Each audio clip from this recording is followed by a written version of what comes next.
Attention, all you fishes in the sea. Welcome to the Fisch Bowl with Sam Fish. Sam Fish here with the Fisch Bowl with my guests Natalie and Laurent. Laurent.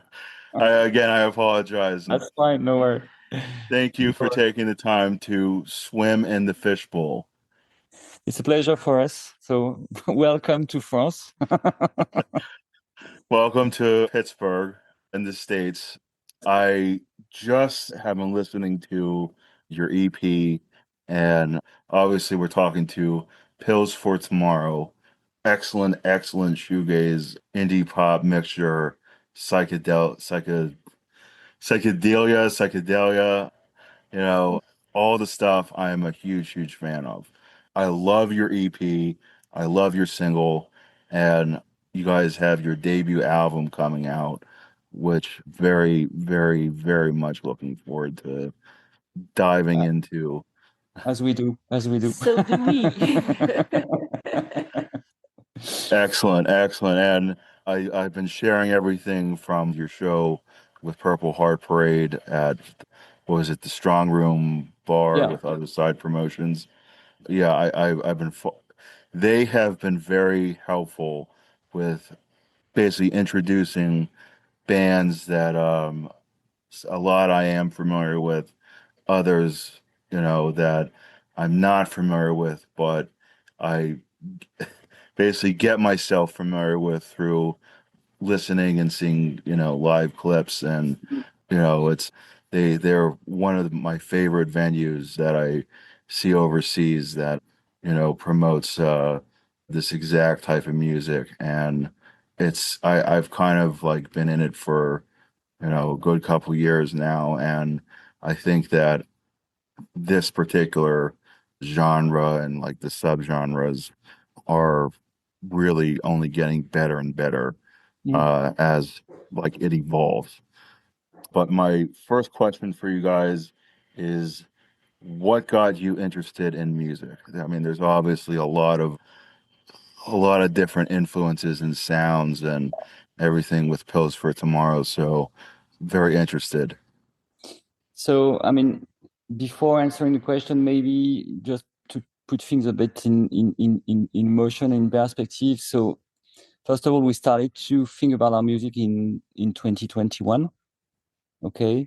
And at that time, we were working with Natalie on some very indie pop proposal. And we released two EPs at that time, which were, I would say, more electro-oriented, dream pop.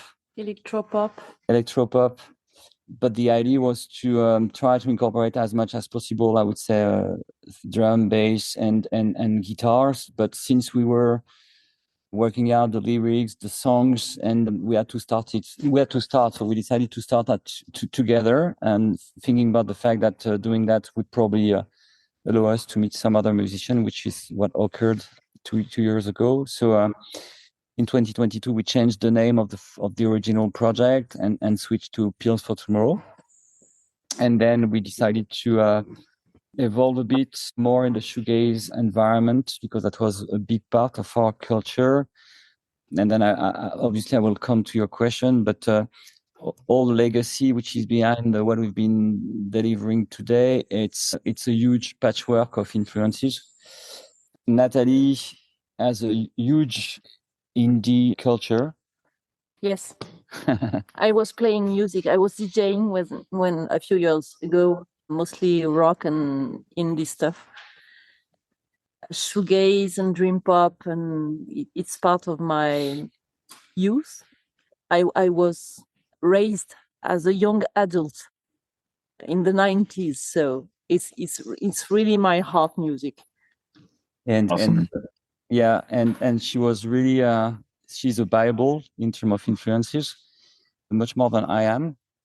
And on my side, I mean, I used to listen to shoegaze, dream pop music, psychedelic stuff when I was a young adult as well.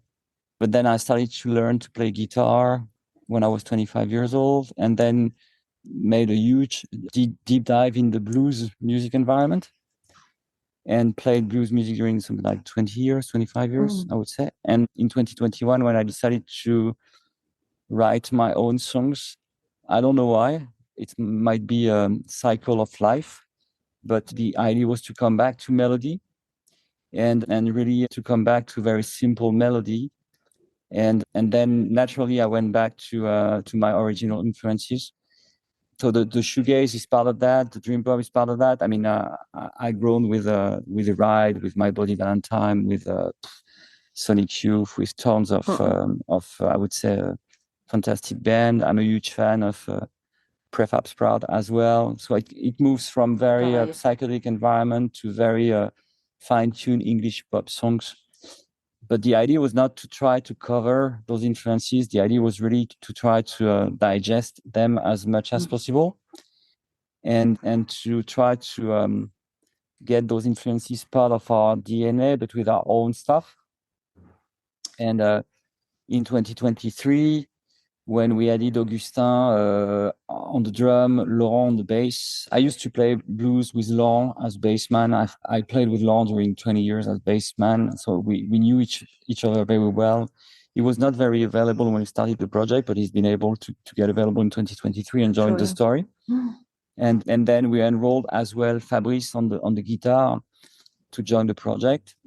And since that date, if you just think about the final lineup, it's been finalized, I would say, 1 year ago, when we made our big gig in Music on Stock Festival, and you can see on the YouTube channel there's a big movie of 48 minutes of the gig, and that was the very first gig we did all together. And since that date, that's the final lineup, and that's the team, the family.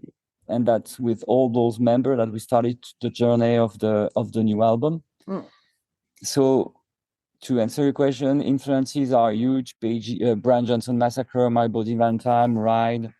I mean, Prefab Squad, as I said. Pale Saints. Pale Saints. We're huge fans of Spaceman 3, The Black Angel, Mogwai. There's so diversity, so many bands into that. It would be a very long list. And from the 60s up to now. Right.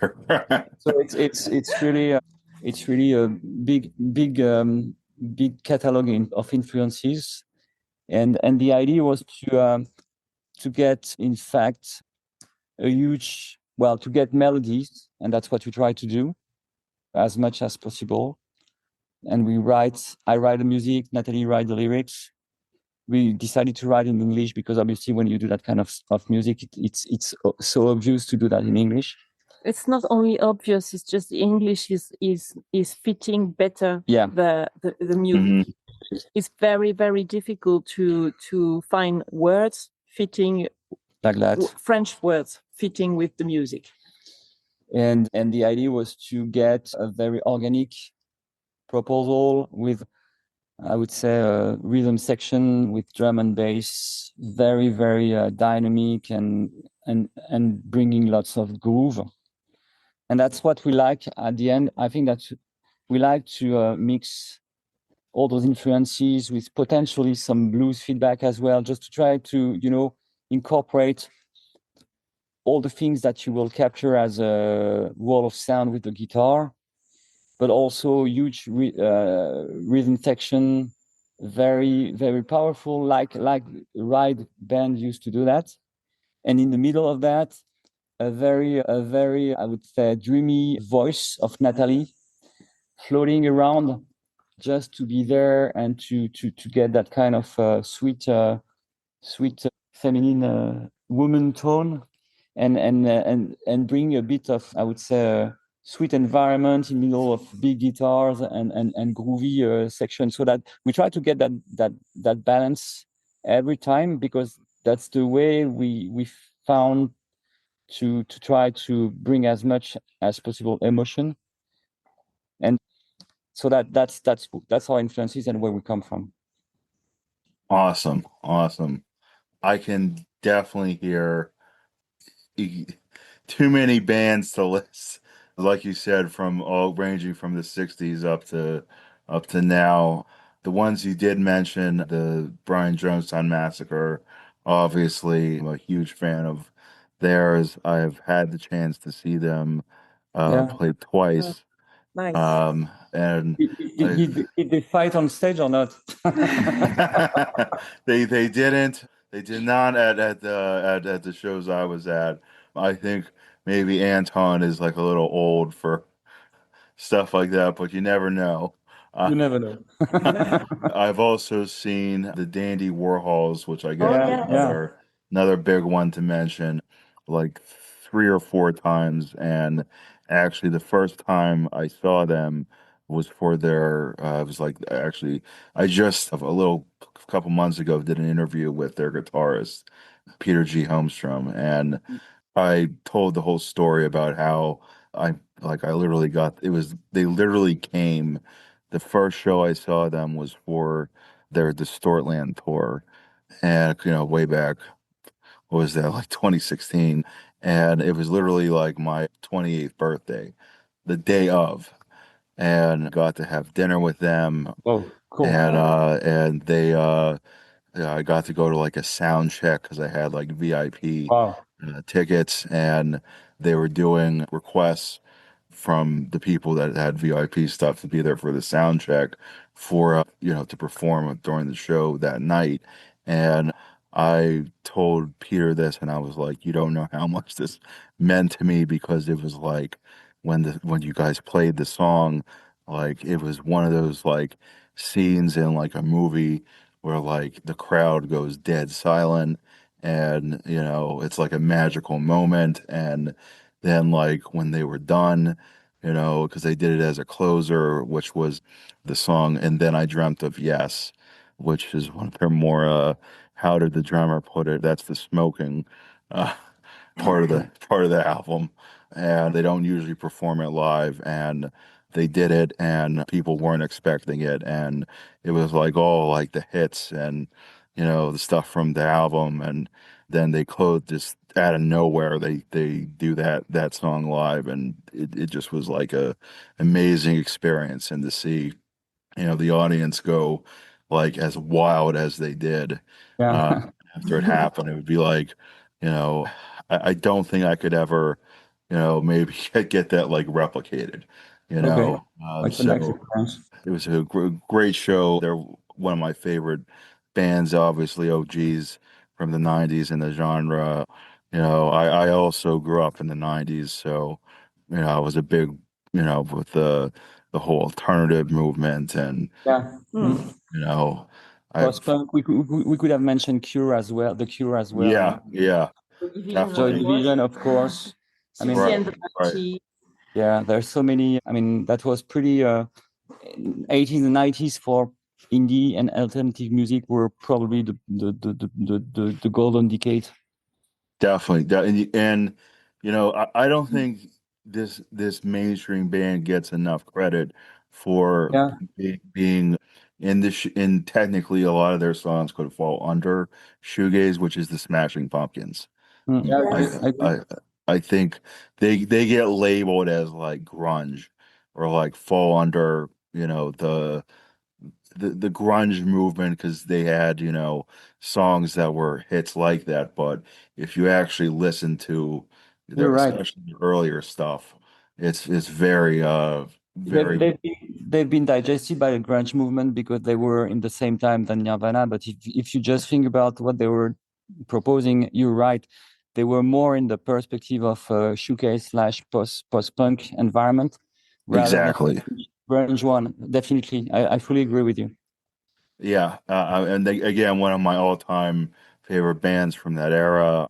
I've seen almost all the bands that I could see. Another one that I'm a huge fan of, and you can't really even say they're grunge because they're technically like more pre-grunge, or not even grunge to say. That's Jane's Addiction. Um, Yeah. Yeah. their debut album was a Ritual Day, Habitual. If you list, there's so many songs on there that like have no business being, Hmm. considered like grunge at all. I think the song I'm thinking of is called of course. Is that the one with like this like klezmer music with the violins and stuff? Yes. Yeah, that's probably one of my top favorite tracks off that one. And then a good couple years ago, I had a chance to see them. They were touring doing the Nothing Shocking reunion, and that's actually my favorite album. And the jam on there that really, is my jam, and I can get funky too, is Ted Just Admitted. And that I believe was also played in Natural Born Killers. Okay. And I'm a big movie buff.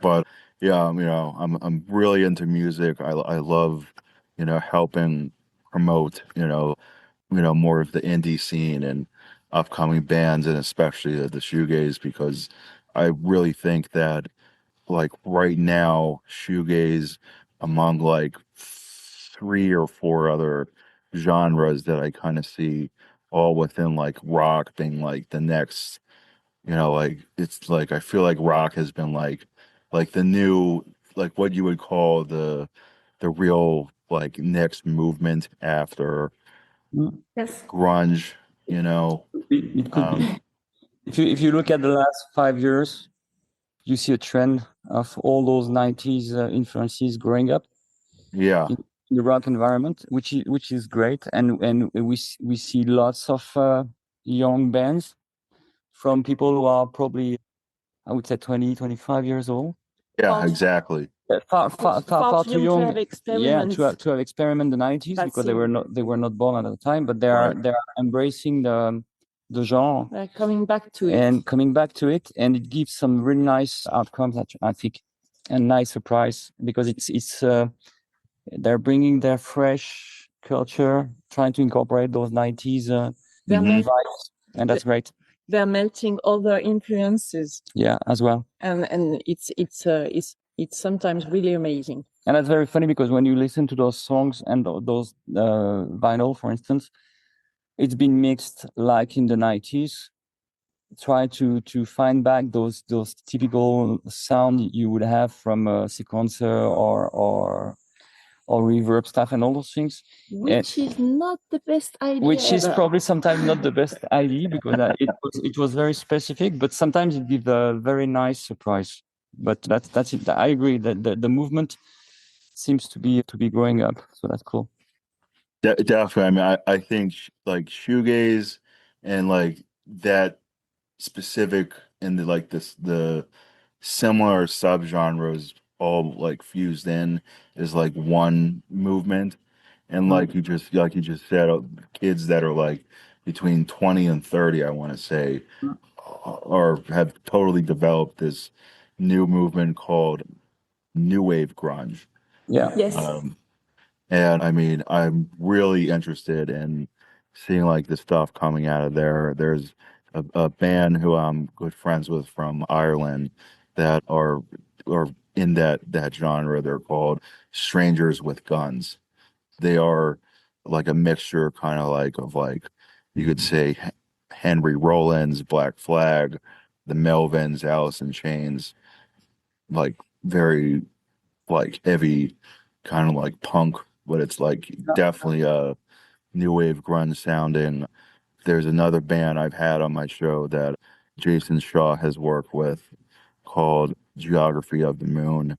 They're kind of like, you can hear like the Breeders and stuff like that in there. And I've specifically kind of seen like all the major movements I kind of see like coming from either the UK, EU, or Australia, New Zealand area. Like in the States, we have, it's starting to happen, but I kind of see, ironically enough, it's like I kind of see like how the British invasion was like in, the, yes, exactly. You've got Like, Dive, yeah.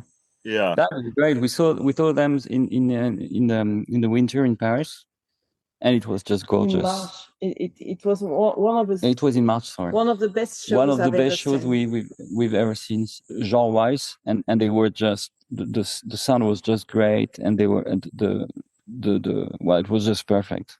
it was total immersion. I mean, you couldn't stay out of that. It was so obvious to jump into what they were proposing that they bring you. I mean, they're not asking you if you want to go. I mean, they're bringing you there, and it's very emotional. It's very, damn emotional. very It was really, really great. And the funny stuff is that you just think about the voicing of the sound and of the song. You've got they do have pretty nice lyrics, but at the end, the way the voice is mixed, it's not. I mean, it's really there to support the melody. It's not very upfront, which is just great because it's in the pure tradition of what you would consider as shoegaze or dream pop environment, which is great. Definitely. And I just kind of see like the overseas movement kind of like, working its way, Mm. to the States and, globally, And so we played some weeks ago with Indigo Waves, yes. which is an American band. Those guys, they came to France and we opened the show for them. And that was very funny because they are also very 90s oriented if you think about the purpose of their songs and the arrangement and the way they're producing things. It was so great to spend the evening with them and to discuss with those guys. So it's really that's they are probably part of the stream you're mentioning. Definitely. It's more pop. It's a bit more pop. It's less dark than shoegaze can be. But it was just great. I think they are part of that as well. Definitely big fans of theirs as well. There's and it's interesting because like there's some like US bands that they have more listenership and fans overseas than they do in the US. In the States. Yeah. I know the Massacre and the Dandy Warhols are big ones, Europe. Yep, they always their fan base is really, exactly overseas in Europe or, Australia, that area. And there's another band. They're a newer shoegaze band called Blushing. They're from, I believe, Texas here in the States, and they're like I think they just put out their second album last year. They're really, really good, and they're like just blowing up. And again, they're pretty much spending most of their time in the UK or EU touring because that's where they have more of a following. But I mean, it's part of my mission. I like to call it is to just like, the sea, the fishes and the sea creatures is to like, have a tidal wave of, fans and listening, bringing people together through, different types of music and introducing bands that, you know, they that could get airplay, that deserve airplay, especially in the States. And really, if I could be one of the sole people responsible for like bringing about the next rock movement, or whatever, I I would, You never know. You need to try it at least. Yeah, exactly. Hey there, all my fishes in the sea. Thanks for tuning into today's episode and for being a subscriber. Your continued listenership and support means the most and helps keep the show growing to deeper and deeper depths. I want to let all my guppies in the sea know the Fisch Bowl has now officially partnered with FastCustomShirts.com, where they're now selling custom Fisch Bowl t-shirts under their podcast and website section. Every t-shirt that's purchased helps and goes a long way to keep the show growing to deeper and deeper and higher depths. I also now have custom hats, beanies, handbags, pens, mouse pads, everything to make you look like the coolest looking fish in the sea, which you can DM me directly on Instagram at the Fisch Bowl 88 or on Facebook at just the Fisch Bowl, or you can friend request me, Sam Fish, directly and get yours today. Your continued listenership and support again means the most. It's the most important fishes that flock together. We are a school of fish and we keep the unit going. Let's all keep swimming upstream.